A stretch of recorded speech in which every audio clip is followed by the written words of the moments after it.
ደሞ ሰኞ ደረሰ ይላል። ሰኞ ከነማ ዌልካም እንኳን በደህና መጣሽ። እኔ እኮ ሰኞን ቅዳሜ እያስመሰልሽው ነው ታውቂያለሽ። እኔ ደስ ነው የሚለኝ ሰኞ ቀን ለብቻዋ ተርፌ ስትጫወት ሳገኛት ጀማው ኮንሰንትሬት አድርጌ ቆንጆ ቋጠሮ ቋጥሬ ተለጥፋ ስትወጣ ማታ ደጋፊው እየየ እያለ እግሩን ታጥቦ ሲተኛ ደስ አይለው። ለማንኛውም ዛሬ ጀምአው ሰኞ ከነማ ከብሬንፎርድ ጋር እጅግ ተጠባቂ የፕሪሚየር ሊግ ጨዋታ አላት። ታዲያ ምን ሆናችኋል? ነቃ ደንገጥ በሉ። ሞቅ ደመቅ ሸብረቅ አድርጉታ።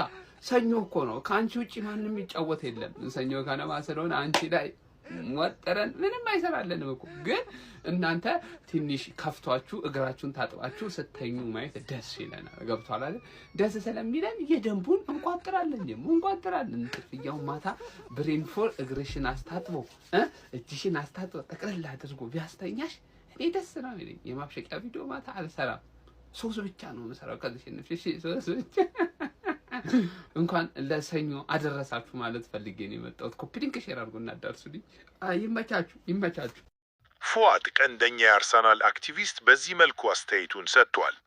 ሰኞና ዩናይትድን ያወዳጀው የዘንድሮ እንግሊዝ ፕሪሚየር ሊግ ዳግም በለተሰኞ የ34ኛ ሳምንት የጨዋታ መርሃ ግብሩን በኬቲ አንደር ከሚመሩት ብሬንትፎርድ ጨዋታቸውን ምሽት ላይ የሚከውን ይሆናል። የምዕራብ ለንደኑ ክለብ በዚህ የውድድር ዓመት ይወርዳል ተብሎ ሲጠበቅ የበርካቶችን ግምት ሽረው ለአውሮፓ ሊግ አሊያም ደግሞ ኮንፈረንስ ሊግ ለመግባት ሲሉ እየተፋለሙ የሚገኙ ሲሆን በተለይም ይህን መርሃ ግብር ድል የሚያደርጉ ከሆነ ካሉበት የ9ኛ ደረጃ በ51 ነጥብ ደረጃቸውን በማሻሻል 6ኛ ደረጃን የሚይዙ መሆኑን ተከትሎ ጨዋታውን ለቀይ ሰይጣናቱ እንደሚያከብዱባቸው ይጠበቃል። በተመሳሳይም ቀይ ሰይጣናቱ በሮዝ ደርቢ ከጣሉት ነጥብ በኋላ ነጥባቸው ከተቀናቃኛቸው አስቶን ቪላና ሊቨርፑል እኩል መሆኑን ተከትሎ የ3ኝነት ደረጃን ለማረጋገጥና በ3 ነጥብ ከተቀናቃኞቻቸው ለመራቅ ሲሉ ጨዋታውን በትኩረት እንደሚመለከቱት ይጠበቃል። በጨዋታው ከሚጠበቁ ተጫዋቾች መካከል በፕሪሚየር ሊጉ በአንድ የውድድር ዓመት ከፍተኛ አሲስት አድራጊነት ሪከርድን ለመስበር እየተንደረደረ የሚገኘው ፖርቹጋላዊ ብሩኖ ፈርናንዴዝ በጨዋታው ላይ አሲስት አድርጎ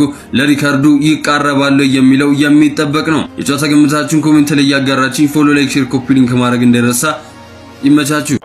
ሶከር ናይት ማራኪ የእግር ኳስ አቀራረብ ተንታኝ በእንደዚህ ትንተናውን ሰጥቷል። የዩናይትድ ጨዋታ ዛሬ ነው። ብሬንትፎርድ ሲዘለዝለው ያለው ስል ጭራሽ ሰኞ ነው። እኔ ሰኞ ያጫወቷቸው ሻምፒየንስ ሊግ መስሏቸው አራቱ ውስጥ አርሰናል የለም እኛ ነን ብለው እንዳያምታቱ ነው የምፈራው።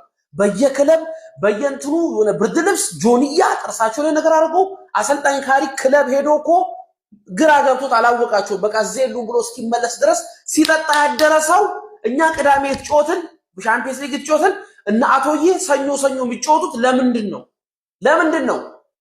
ብቻ ሰኞን ተጫወሽ ምን ነገ ቋጠሬን ዛሬ መስሎ የነበር ወደ ነገ አዞረዋለሁ። ገደል በማንቸስተር ዩናይትድ እና በብሬንትፎርድ ጨዋታ ላይ አስደሳች ዜና ሰምቻለሁ።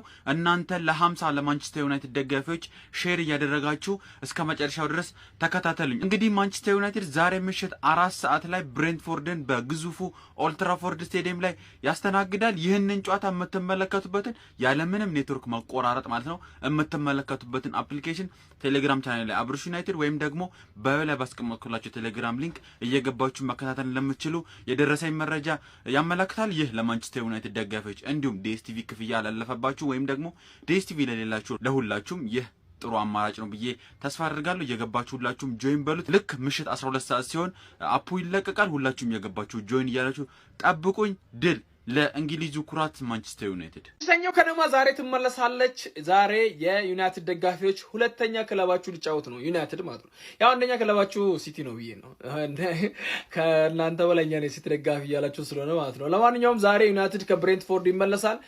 ያበደ ጌም እንጠብቃለን። እኔ ግን በጣም የማይገባኝ ነገር ለምንድን ነው ዩናይትድ የሚያገሏት? ቅዳሜና እሑድ ምን አለ ቢጫወት እንዴ? ይሄን ከባድ ማዕቀብ ማን ነው የጣለባችሁ? የማይገባኝ ነገር ማለት ነው።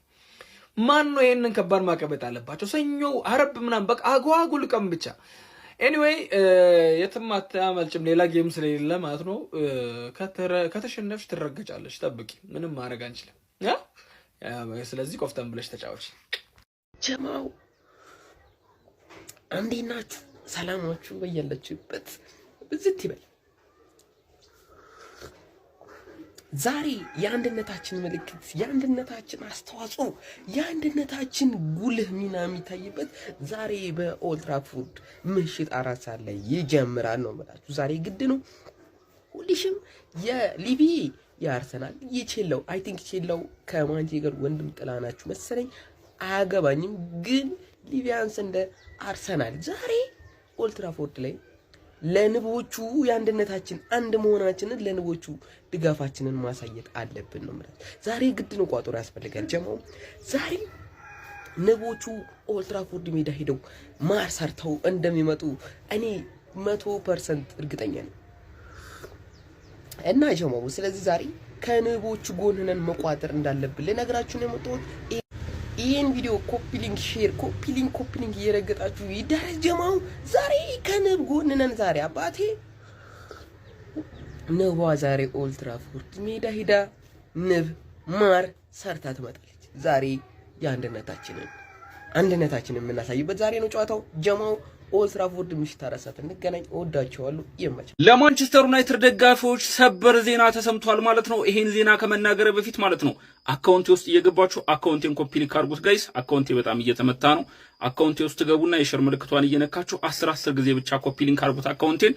ፓትሪክ ዶርጉ ነገ ከብሬንትፎርድ ጋር ለምናደርገው ጨዋታ ስኳድ ውስጥ እንደሚካተት ተገልጿል ማለት ነው። ፓትሪክ ዶርጉ ብቻ ሳይሆን ሌኒሮም ወደ ሜዳ እንደሚመለስ ተገልጿል ማለት ነው። ይሄም የሳሳ የተከላካይ ክፍል ላለው ማንቸስተር ዩናይትድ ከሰበርም በላይ ሰበር ዜና ሆኖልናል ማለት ነው። በተለይ ፓትሪክ ዶርጉን እንግዲህ ሁሉም ሲጠብቀው ነበረ ማለት ነው።